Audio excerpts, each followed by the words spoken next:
Welcome back to Reflect Politics. My name is Brendan Plank. Mike Johnson just had a complete circus of a press briefing. He and other Republican leaders in the House came up before the press and spoke for 25 minutes and then only took 3 questions before running away from reporters. And the questions that they did take were really important questions about what Donald Trump is going to do now that the courts are telling him that his executive orders are bunk, they're illegal, they're unconstitutional. You have J.D. Vance coming out and tweeting that the courts can't tell Donald Trump what to do, which is kind of baffling because that's exactly what the courts are there for.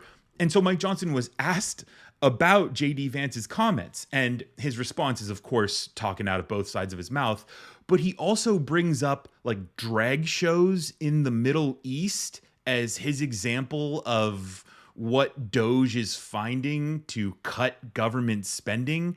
Like, that's what he goes with. Just completely insane here from Mike Johnson. And then I'm going to include the 4th question that was actually yelled at Mike Johnson while he was answering the 3rd, because again, he's not taking many questions from reporters, so they have to scream at him to try to get him to answer questions. And that 4th question is about whether or not he'll cut Medicaid. And of course, his response, just like the response to the 3rd question, is him talking out of both sides of his mouth. Oh, he says Medicaid is never and will never be on the chopping block, but Medicaid is full of waste, fraud, and abuse, and we're going in with the chainsaw to cut it.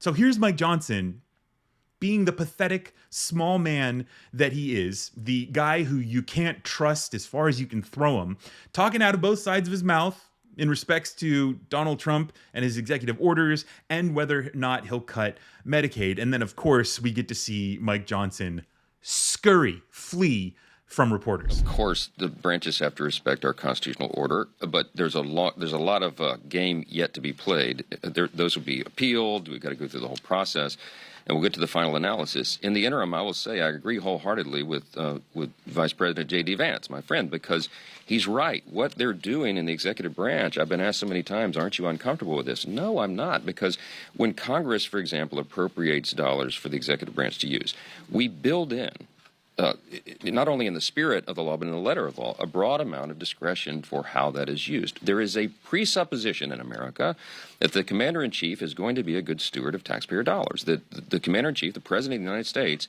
is going to command those within his branch of government to do the right thing by the people, to be accountable, to not fund drag shows in Middle Eastern countries or South America, to not waste our taxpayer dollars. And that's what has been uncovered. And that's why we and the people are applauding what's happening right now in the new administration, because they've taken that seriously. And they're doing it. The forensic audits, effectively, that Doge and Elon Musk are leading. I met with Elon yesterday about this to get an update. And to me, it's very exciting what they're able to do, because what Elon and the Doge effort is doing right now is what Congress has been unable to do in recent years, because the agencies have hidden some of this from us. You know, there's a lot of oversight activity that goes on around here all the time, you all know, but when duly elected representatives of the people request information to find all of these abuses and it's not turned over to us, what it takes is an actual audit of the systems and the files themselves that are often hidden from Congress. That's what you're seeing right now. And that's why this is so exciting. They're uncovering things that we have known intuitively have been there, but we couldn't prove it. Now the proof is being provided, and no one can argue the counter to that. So stay tuned. There's a lot more to come. And I think the courts should take a step back and allow these processes to play out. What we're doing is good and right for the American people. What Doge is doing is making sure that your taxpayer dollars, all of us, are spent in the way that they're intended to be spent, and that they're in America's interest, and they're financially responsible with the precious taxpayers' money. We have a $36 trillion federal debt, and we have got to get a hold of these things. You're going to see it reflected in the reconciliation package that comes forward. You're going to see it reflected in appropriations as we go forward, and you're going to see it in these efforts to cut the waste, fraud, and abuse. And we think the final number on that is going to be substantial and a game changer in Washington for the country. So we'll have a lot more questions and answers, I know, as the week goes forward. But I'll just tell you. That under any proposal, Medicaid would not be on the chopping block? No, look, Medicaid has never been on the chopping block. What we're talking about is finding the it's non-benefit related reforms to the program, right? Medicaid is infamous for fraud, waste, and abuse. I mean, by some estimates, large percentages of the dollars that are allocated there are wasted and stolen. And so we do right to go into those programs and find that and show the people what's happened and make sure it doesn't happen again. And if you eliminate fraud, waste, and abuse in Medicaid, you've got a huge amount of money that you can spend on real priorities for the country. And if you make sure that people who are able-bodied workers, men under the age of 40, for example, who have rolled on to Medicaid and gotten on through the expansion and need to be working, if you add work requirements into Medicaid, it makes sense to people. It's common sense. Little things like that can make a big difference, not only in the budgeting process, but in the morale of the people. Work is good for you. You find dignity in work. And the people that are not doing that, we're going to try to get their attention. So everyone needs to take a deep sigh of relief and understand that we're not going to harm any Americans with this. What we're doing is the right thing by the people, and we're excited to be a part of that. And that's what you're going to see roll a markup is going to be scheduled for Thursday. That's the intention. The budget chairman Arrington just spoke to conference and said that we'll be rolling out the details of that probably by tonight. If they notice a markup, they can do it by Thursday, and we are right on the schedule that we need to be on. So stay tuned for more developments. Thank you. Thank you. For 2 weeks, is that your plan?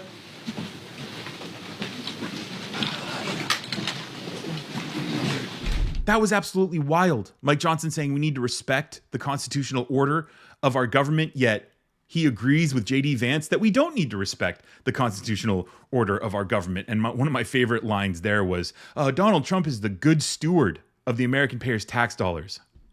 The guy who just spent $20 million making an appearance at the Super Bowl. The guy who spends tens of millions of dollars to go golfing down in Florida multiple times a month. Right. The good steward. Just completely insane. And then, of course, him saying that the courts need to take a step back and trust the Republicans. We're in this for the good of the people. No. That's what fascists do. That's what authoritarian regimes do. They try to undermine the rule of law, which is what Donald Trump is doing at nearly every step of the way here. And then, of course, talking about Medicaid, something vital for Americans. He says, oh, no, we're not going to touch that. No. We're not going to touch that.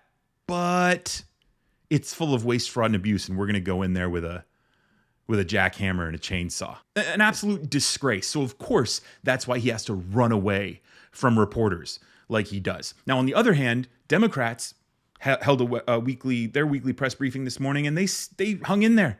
They answered as many questions as they could, and they were also asked about Donald Trump's response to the courts. We understand very clearly what's in front of us, but this is very consistent. The Republican Party is no longer a party of limited government and spending less resources and local control. The Republican Party stands for we trust the answer if it agrees, if it is decided in our favor. We saw this with the elections. We continue to see it. Donald Trump still could not say that the 2020 election was fair this weekend in an interview. They trust the election results when they win. They trust the court decision when they win. When they do not win, they want to burn it all down. That's the consistent theme of where the Republican Party is right now. So it's incredibly, frustrating, but that's where we are, and we understand very clearly the moment that we're in and the danger that they pose ahead with respect to honoring what the courts have decided. I'll yield to the vice chair, who's on the important committee here. Every president, including Donald Trump in his first term, complied with court orders. If this administration is going to start ignoring court orders, they're essentially eliminating entire judicial branch, because why even have judges if you're not going to follow their court orders? So we expect this administration to follow the court orders. And I do note that there was a recent case where the judge had said, hey, look, I issued an injunction on the funding freeze.